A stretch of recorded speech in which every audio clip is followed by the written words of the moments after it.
हरि ओम श्रीमद्वाल्मीकि रामायणे युद्धकाण्डे पञ्चषष्टितमः सर्गः कुम्भकर्ण की रणयात्रा। स ततोक्तस्तु निर्भर्त्स्य कुम्भकर्णो महोदरम् अब्रवीत् राक्षसश्रेष्ठं भ्रातरं रावणः ततः। महोदर के ऐसा कहने पर कुंभकर्ण ने उसे डांटा और अपने भाई राक्षस शिरोमणि रावण से कहा, सोहम तव भयं घोरम वधात् तस्य दुरात्मनः रामस्याद्य प्रमार्जामि निर्वैरोहि सुखी भव। राजन, आज मैं उस दुरात्मा राम का वध करके तुम्हारे घोर भय को दूर कर दूंगा। तुम वैर भाव से मुक्त होकर सुखी हो जाओ। गर्जन्ति न वृथा शूरा निर्जला इव तो यदाह पश्य संपद्यमानं तु गर्जितं युद्धि कर्मणा। शूरवीर जलहीन बादल के समान व्यर्थ गर्जना नहीं किया करते। तुम देखना, अब युद्ध स्थल में मैं अपने पराक्रम के द्वारा ही गर्जना करूंगा। नमर्शयन्ति चात्मानं सम्भावयितुमात्मना अदर्शयित्वा शूरास्तु कर्म कुर्वन्ति दुष्करम। शूरवीरों को अपने ही मुंह से अपनी तारीफ करना सहन नहीं होता। वे वाणी के द्वारा प्रदर्शन न करके चुपचाप दुष्कर पराक्रम प्रकट करते हैं। विक्लवानां ह्यबुद्धीनां राज्ञां पंडितमानिनां रोचते त्वद्वचो नित्यं कथ्यमानं महोदर। महोदर, जो भीरू मूर्ख और झूठे ही अपने को पंडित मानने वाले होंगे, उन्हीं राजाओं को तुम्हारे द्वारा कही जाने वाली ये चिकनी चुपड़ी बातें सदा अच्छी लगेंगी। युद्धे का पुरुषैर नित्यं भवद्भिः प्रियवादिभिः राजा न मनुगच्छद्भिः सर्वं कृत्यं विनाशितम्। युद्ध में कायरता दिखाने वाले तुम जैसे चापलूसों ने ही सदा राजा की हाँ में हाँ मिलाकर सारा काम चौपट किया है। राजशेषा कृतालंका क्षीणः कोशो बलं हतं राजन् मीमसामासाद्य सुषुचिर्नमित्रकम्। अब तो लंका में केवल राजा शेष रह गए हैं। खजाना खाली हो गया है और सेना मार डाली गई है। इस राजा को पाकर तुम लोगों ने मित्र के रूप में शत्रु का काम किया है। एष निर्याम्य हम युद्धमुद्यतः शत्रुनिर्जये दुर्नयं भवतामद्य समीकर्तुं महाहवे। यह देखो, अब मैं शत्रु को जीतने के लिए उद्यत होकर समर भूमि में जा रहा हूँ। तुम लोगों ने अपनी खोटी नीति के कारण जो विषम परिस्थिति उत्पन्न कर दी है, उसका आज महासागर में समीकरण करना है। इस विषम संकट को सर्वदा के लिए टाल देना है। एवं मुक्तवतो वाक्यं कुंभकर्णस्य श्रीमतः प्रत्युवाच ततो वाक्यं प्रहसन् राक्षसाधिपः। बुद्धिमान कुंभकर्ण ने जब ऐसी वीरोचित बात कही, तब राक्षस राज रावण ने हंसते हुए उत्तर दिया, महोदरोऽयं रामातु परित्रस्तो न संशयः न हि रोचयते तात युद्धम युद्ध विशारद। युद्ध विशारद तात, ये महोदर श्री राम से बहुत डर गया है, इसमें संशय नहीं है, इसलिए यह युद्ध को पसंद नहीं करता है। कश्चिन्मे त्वत्समो नास्ति सौषधेन बलेन च गच्छ शत्रुवधाय त्वं कुंभकर्ण जयाय च। कुंभकर्ण, मेरे आत्मीय जनों में सौहार्द और बल की दृष्टि से कोई भी तुम्हारी समानता करने वाला नहीं है। तुम शत्रुओं का वध करने और विजय पाने के लिए युद्ध भूमि में जाओ। शयानः शत्रुनाशार्थं भवान् संबोधितो मया अयं हि कालः सुमहान् राक्षसानामरिन्दम। शत्रु दमन वीर, तुम सो रहे थे। तुम्हारे द्वारा शत्रुओं का नाश कराने के लिए ही मैंने तुम्हें जगाया है। राक्षसों की युद्ध यात्रा के लिए यह सबसे उत्तम समय है। संगच्छ शूलमादाय पाशहस्त इवांतकः वानरान् राजपुत्रौ च भक्षयादित्य तेजसौ। तुम पाशधारी यमराज की भांति शूल लेकर जाओ और सूर्य के समान तेजस्वी उन दोनों राजकुमारों तथा वानरों को मारकर खा जाओ। समालोक्य तु ते रूपं विद्रवश्यन्ति वानराः रामलक्ष्मणयोश्चापि हृदये प्रस्फुटिष्यतः। वानर तुम्हारा रूप देखते ही भाग जाएंगे और राम और लक्ष्मण के हृदय भी विदीर्ण हो जाएंगे। एवं मुक्त्वा महातेजाः कुंभकर्णं महाबलं पुनर्जातमिवात्मानं मीने राक्षस पुंगवः। महाबली कुंभकर्ण से ऐसा कहकर महातेजस्वी राक्षस राज रावण ने अपना पुनः नया जन्म हुआ सा माना। कुंभकर्ण बलाभिज्ञो जानस्तस्य पराक्रमं बभूव मुदितो राजा शशांक इव निर्मलः। राजा रावण कुंभकर्ण के बल को अच्छी तरह जानता था, उसके पराक्रम से भी पूर्ण परिचित था, इसलिए वह निर्मल चंद्रमा के समान परम आह्लाद से भर गया। इत्येव मुक्तः संहृष्टो निर्जगाम महाबलः राज्ञस्तु वचनं श्रुत्वा योद्धुमुद्युक्त तदा रावण के ऐसा कहने पर महाबली कुंभकर्ण बहुत प्रसन्न हुआ। वह राजा रावण की बात सुनकर उस समय युद्ध के लिए उद्यत हो गया और लंकापुरी से बाहर निकला। आददे निशितं शूलं वेगात् शत्रुनिबर्हणः सर्वं कालाय संदीप्तं तप्त कांचन भूषणम। शत्रुओं का संहार करने वाले उस वीर ने बड़े वेग से तीखा शूल हाथ में लिया, जो सबका सब काले लोहे का बना हुआ चमकीला और तपाए हुए सुवर्ण से विभूषित था। इंद्राशनि समप्रख्यम वज्र प्रतिम गौरवम देवदानव गंधर्व्य यक्ष पन्नग सूदनम। उसकी कांति इंद्र के अशनि के समान थी। वह वज्र के समान भारी था तथा देवताओं, दानवों, गंधर्वों, यक्षों और नागों का संहार करने वाला था। रक्तम माल्य महतामम स्वतश्चोदकतपावकम आदाय विपुलं शूलं शत्रुशोणितरंजितम। कुंभकर्णो महातेजा रावणं वाक्यमब्रवीत् गमिष्याम्यहमेकाकी तिष्ठत्विह बलं मम। उसमें लाल फूलों की बहुत बड़ी माला लटक रही थी और उससे आग की चिंगारियां झड़ रही थीं। शत्रुओं के रक्त से रंगे हुए उस विशाल शूल को हाथ में लेकर महातेजस्वी कुंभकर्ण रावण से बोला, मैं अकेला ही युद्ध के लिए जाऊंगा, अपनी ये सारी सेना यहीं रहे। अद्यतान क्षुदितः क्रुद्धो भक्षयिष्यामि वानरान् कुंभकर्णवचः श्रुत्वा रावणो वाक्यमब्रवीत्। आज मैं भूखा हूँ और मेरा क्रोध भी बढ़ा हुआ है, इसलिए समस्त वानरों को भक्षण कर जाऊंगा। कुंभकर्ण की यह बात सुनकर रावण बोला, से सैन्यैः परिवृतो गच्छ शूलमुद्कर पाणिभिः वानरा हि महात्मानः शूराः सुव्यवसायिनः एकाकिनं प्रमत्तं वा नयेयुर्दशनैः क्षयं तस्मात् परम दुर्धर्षः सैन्यैः परिवृतो व्रज रक्षसामहितं सर्वं शत्रुपक्षं निषूदय। कुंभकर्ण, तुम हाथों में शूल और मुद्गर धारण करने वाले सैनिकों से घिरे रहकर युद्ध के लिए यात्रा करो, क्योंकि महामनस्वी वानर बड़े वीर और अत्यंत उद्योगी हैं।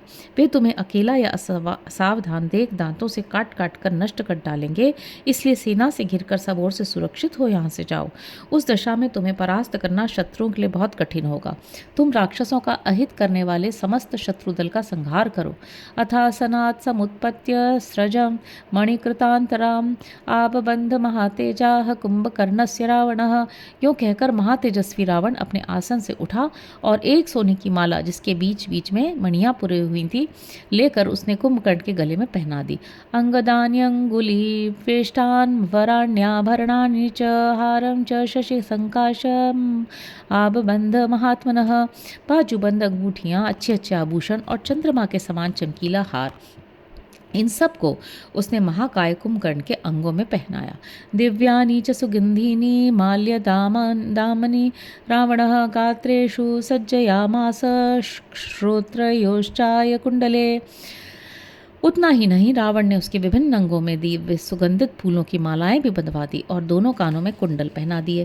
कांचनांगद केयूरिर् निष्काभरणभूषितः कुंभकर्णो बृहत् कर्णः सुहृतोग्निरिवाबभौ। सोने के अंगद, केयूर और पदक आदि आभूषणों से भूषित और घड़ी के समान विशाल कानों वाला कुंभकर्ण घी की उत्तम आहुति पाकर प्रज्वलित हुई अग्नि के समान प्रकाशित हो उठा। श्रोणी सूत्रेण महता मेचकेन व्यराजत अमृतोत्पादनेनद्धो भुजंगेनेव मंदरः। उसके कटि प्रदेश में काले रंग की एक विशाल करधनी थी, जिससे वह अमृत की उत्पत्ति के लिए किए गए समुद्र मंथन के समय नागराज वासुकी से लिपटे हुए मंदराचल के समान शोभा पाता था। सकांचनम भारसहम निवातम विद्युत्प्रभम दीप्तम इवास्म भासा आबध्यमानः कवचम रराज संध्याभ्रसंवीत इवा त्रिराजः। तदनंतर कुंभकर्ण की छाती में एक सोने का कवच बांधा गया, जो भारी से भारी आघात सहन करने में समर्थ, अस्त्र शस्त्रों से अभेद्य तथा अपनी प्रभा से विद्युत के समान देदीप्यमान था। उसे धारण करके कुंभकर्ण संध्या काल के लाल बादलों से संयुक्त गिरिराज अस्ताचल के समान सुशोभित हो रहा था। सर्वाभरण सर्वांग शूर्पाणि स राक्षसः त्रिविक्रम कृतोत्साहो नारायण वा बभौ। सारे अंगों में सभी आवश्यक आभूषण धारण करके हाथों में शूल लिए वह राक्षस कुंभकर्ण जब आगे बढ़ा, उस समय त्रिलोकी को नापने के लिए 3 डग बढ़ाने को उत्साहित हुए भगवान नारायण के समान जान पड़ा।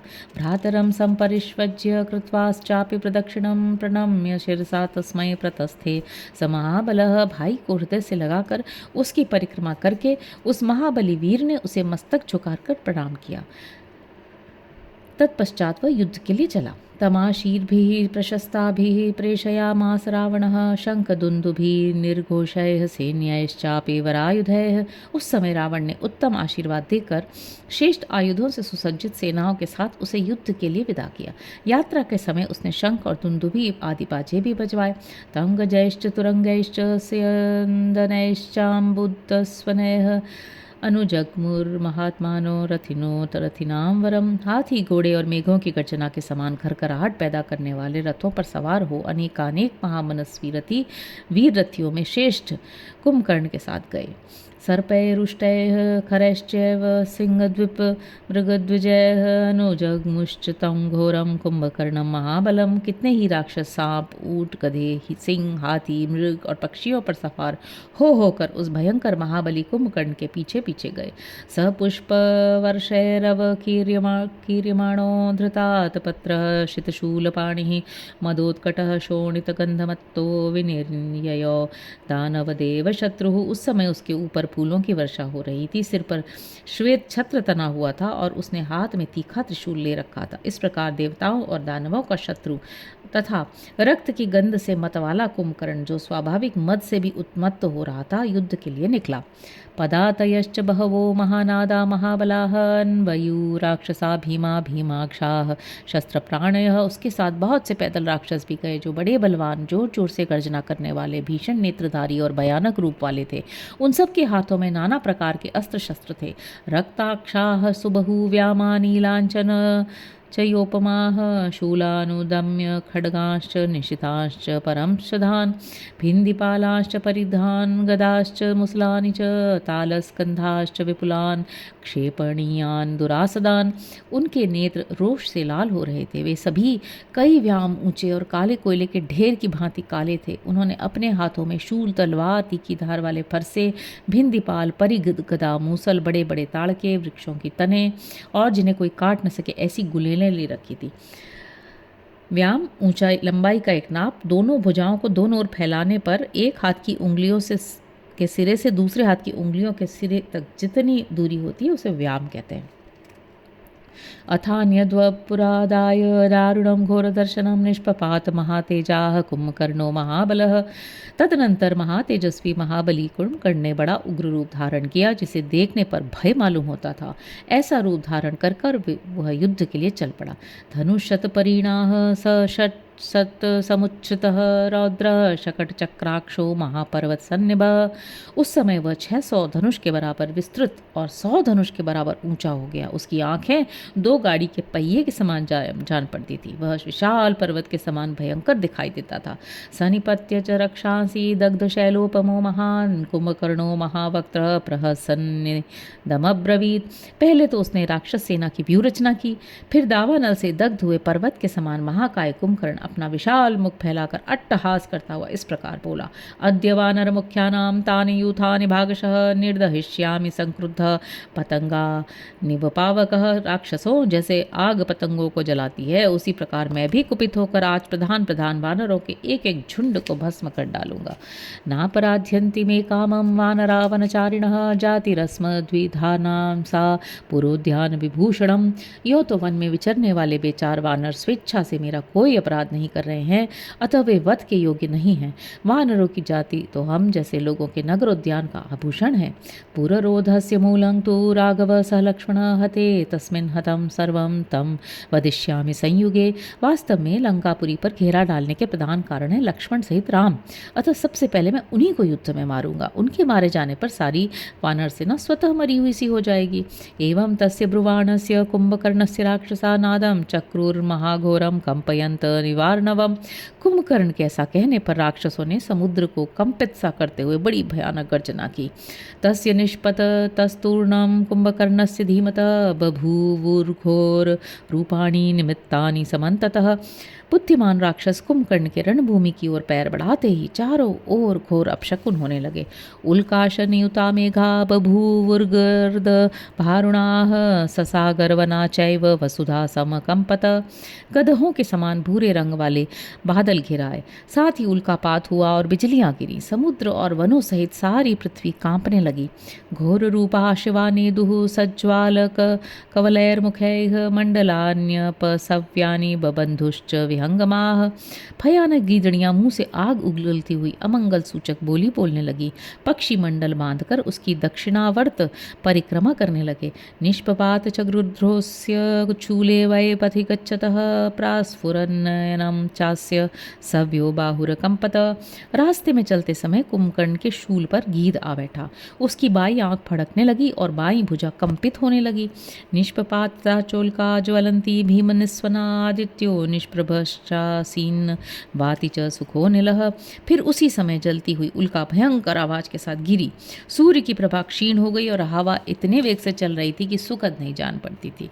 अचिंतयन महोत्पातानुदितान रोमहर्षणान निर्ययो कुंभकर्णस्तु कृतांत बलचोदितः। इस प्रकार रोंगटे खड़े कर देने वाले बहुत से बड़े बड़े उत्पात प्रकट हुए, किंतु उनकी कुछ भी परवाह न करके काल की शक्ति से प्रेरित हुआ कुंभकर्ण युद्ध के लिए निकल पड़ा। सलंघयित्वा प्राकारं पद्भ्यां पर्वत सन्निभ ददर्शाभ्र घन प्रख्यम वानरानिकमद्भुतम। वह पर्वत के समान ऊंचा था। उसने लंका की चहार दीवारी को दोनों पैरों से लांग कर देखा कि वानरों की अद्भुत सेना मेघों की घनीभूत घटा के समान छा रही है। ते दृष्ट्वा राक्षस श्रेष्ठम वानरा पर्वतो मम वायुनुन्ना इव घना ययुः सर्वा दिशस्तदा। उस पर्वताकार श्रेष्ठ राक्षस को देखते ही समस्त वानर हवा से उड़ाए गए बादलों के समान तत्काल संपूर्ण दिशाओं में भाग चले। तद वानरानि कमति प्रचंडम दिशो द्रविन भिन्न मिवाभ्रजालम स कुंभकर्णः समवेक्ष्य हर्षान्ननाद भूयो घनाभः। छिन्न भिन्न हुए बादलों के समूह की भांति उस अतिशय प्रचंड वानर वाहिनी को संपूर्ण दिशाओं में भागती देख मेघों के समान काला कुंभकर्ण बड़े हर्ष के साथ सजल जलधर के सदृश गंभीर स्वर में बारंबार गर्जना करने लगा।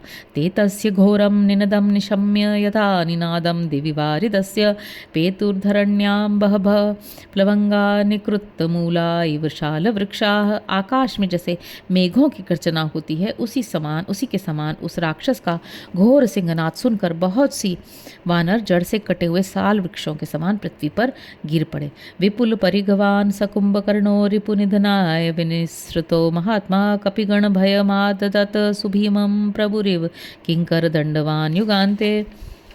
महाकाय कुंभकर्ण ने शूल की ही भांति अपने एक हाथ में विशाल परिघ भी ले रखा था। वह वानर समूहों को अत्यंत घोर भय प्रदान करता हुआ प्रलय काल में संहार के साधन भूत कालदंडों से युक्त भगवान काल रुद्र के समान शत्रुओं का विनाश करने के लिए पुरी से बाहर निकला। इत्यार्षे श्रीमद् रामायणे वाल्मीकि आदि काव्ये युद्ध कांडे 65तमः सर्ग।